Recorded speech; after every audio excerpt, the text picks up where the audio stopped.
இதை விடவும் நாம் எதிர்கொள்ளக்கூடிய இன்னொரு பாதிப்பு வளைகுடா நாடுகளில் நிறைந்திருக்கக்கூடிய இந்தியர்களுடைய நிலைமை தான் ரொம்ப கவலைக்குரியதாக இருக்குது. ஐக்கிய அரபு அமீரகத்தில் சுமார் 36 லட்சம் இந்தியர்கள் பணி நிமித்தமாக தங்கியிருக்காங்க.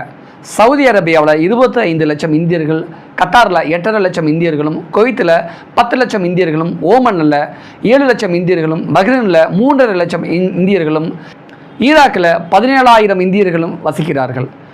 இதுவே தமிழர்கள் அப்படின்னு கணக்கு பார்க்கும் பொழுது ஐக்கிய அரபு அமீரகத்தை பொறுத்த வரைக்கும் 5 லட்சம் தமிழர்களும், கத்தாரில் 1.5 லட்சம் தமிழர்களும், குவைத்தில் 2 லட்சம் தமிழர்களும், ஓமனில் 1 லட்சம் தமிழர்களும், பஹ்ரைனில் 70,000 தமிழர்களும், ஈராக்கில் 3,000 அப்படின்னு கணிசமான அளவுக்கு தமிழர்கள் அங்கே அந்த நாட்டில் வேலை நிமித்தமாக தங்கி வாழ்ந்துக்கிட்டு இருக்காங்க. இந்த போர் வளைகுடா நாடுகள் நேரடியாக இறங்கவில்லை அப்படின்னாலும் கூட ஈரான் இந்த நாடுகளில் இருக்கக்கூடிய அமெரிக்கா மற்றும் நட்பு நாடுகளை நிலைகுலைய வைக்கக்கூடிய செயல்களை செஞ்சுக்கிட்டு வராங்க. அதனால Abu Dhabi, Qatar, Bahrain, Saudi Arabia அப்படின்னு தமிழர்கள் அதிக அளவு வாழக்கூடிய நாடுகளில் தொடர்ந்து தாக்குதலுக்கு உள்ளாகி வந்துக்கிட்டு இருக்கு. இதனால அங்கே இருக்கக்கூடிய மக்கள், தமிழர்கள், இந்தியர்கள் எப்படியாவது நம்ம நாட்டுக்கு தப்பிச்சு பொழைச்சா போதும், நம்ம ஊருக்கு போனால் போதும் அப்படின்னு அங்கே இருக்கக்கூடிய ஃப்ளைட்டை பிடிச்சிட்டு பெரும்பாலும் நம்ம ஊர் பக்கம் வரதை கடந்த 2-3 நாட்களாக நம்ம பார்த்துக்கிட்டு தான் இருக்கிறோம். இந்த போர் பதற்றத்தால் வளைகுடா நாடுகளில் இருக்கக்கூடிய 90 லட்சம் இந்தியர்கள் பரிதபிச்சுக்கிட்டு வந்துக்கிட்டு இருக்காங்க.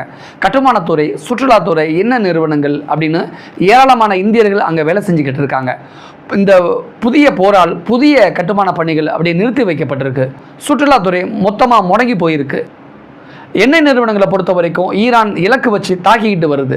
இந்த சூழ்நிலை தான் இந்தியர்களுக்கான வேலைவாய்ப்பு முடங்கி போயிருக்கு. அங்கே வெளிநாடுகளில், வளைகுடா நாடுகளில் இருக்கக்கூடிய இந்தியர்கள் வீட்டிலேயே முடங்கி கிடக்கக்கூடிய சூழ்நிலையும் இப்போ உருவாகி இருக்கு.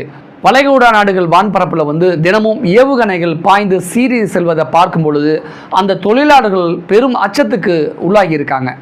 ஏவுகணை அச்சுறுத்தல் காரணமாக வான்பாதைகள் டோட்டலாக மூடப்பட்டிருக்கு. தாயகம் திரும்ப நினைப்பவர்கள் கூட திரும்ப முடியாமல் அங்கேயே சிக்கி தவிச்சு வராங்க.